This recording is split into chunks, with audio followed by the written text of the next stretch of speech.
Korupsi sebagai penyalahgunaan kekuasaan demi keuntungan pribadi atau kelompok bukanlah fenomena yang baru muncul di masyarakat modern ini. Sebaliknya, praktek ini telah berakar kuat sejak manusia mulai terbentuknya struktur hierarki pada zaman kuno. Sepanjang sejarah, korupsi terus berevolusi, beradaptasi dengan sistem sosial, politik, dan ekonomi di setiap zaman. So, tanpa lama-lama lagi, mari kita bahas sejarahnya.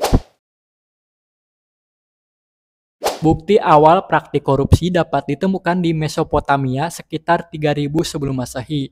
Dalam hukum Babilonia seperti Kode Hammurabi bahkan telah mencatat larangan bagi hakim yang menerima suap, menunjukkan betapa masalah ini telah ada sejak dini. Di masyarakat kuno, para Firaun mengeluarkan dekrit untuk menindak pejabat yang memanipulasi pajak dan hasil panen demi keuntungan pribadi. Melangkah ke peradaban klasik, demokrasi Athena terus menghadapi masalah suap terhadap pejabat publik. Sementara itu, di Romawi kuno, praktik patron-klien membuka pintu bagi korupsi sistemik yang luas. Dengan sejarawan seperti Tacitus dan Cicero mencatat meluasnya suap dan nepotisme dalam sistem hukum serta pemilihan jabatan. Pada zaman feodalisme dan abad pertengahan, korupsi mengambil bentuk lain. Di Eropa, raja dan bangsawan memanfaatkan kekuasaan untuk memperkaya diri, sementara di lingkungan gereja Katolik, simoni atau jual beli jabatan gereja menjadi simbol korupsi moral yang bahkan memicu reformasi gereja oleh Martin Luther pada abad ke-16. Di Asia, khususnya Tiongkok, korupsi menjadi musuh abadi negara.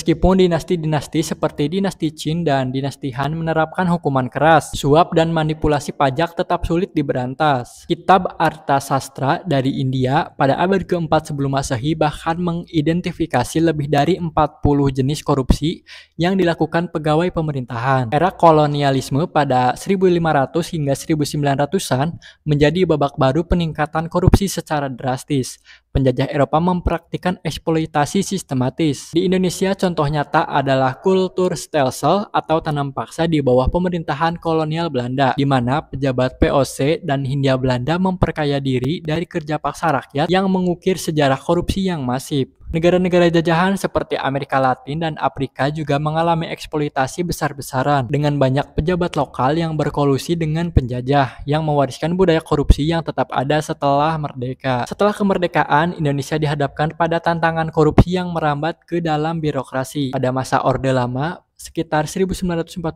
hingga 1965, Presiden Soekarno bahkan mengakui korupsi sebagai penyakit nasional, meskipun penanganannya masih sporadis. Namun puncaknya terjadi pada masa Orde Baru sekitar 1966 hingga 1998.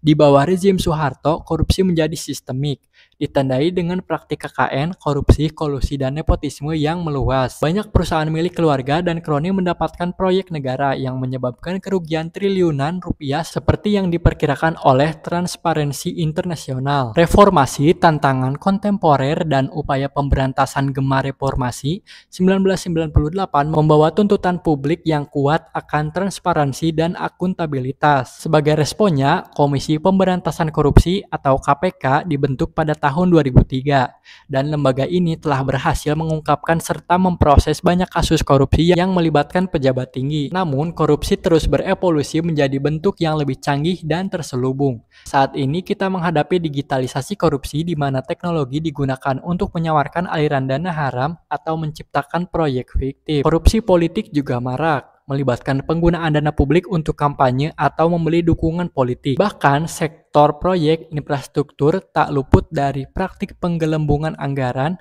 dan pengaturan tender yang merugikan negara. Laporan Indonesia Corruption Watch atau ICW 2023 mencatat kerugian negara akibat korupsi mencapai lebih dari 40 triliun hanya dalam 1 tahun, yang menunjukkan betapa besar masalah ini. Kesimpulannya, korupsi adalah masalah yang tak lekang oleh waktu, yang membuktikan bahwa kekuasaan yang tidak diawasi cenderung disalahgunakan. Nah guys, gimana guys menurut kalian soal korupsi ini? Bakal berkurang atau bertambah gak ya beberapa tahun ke depan?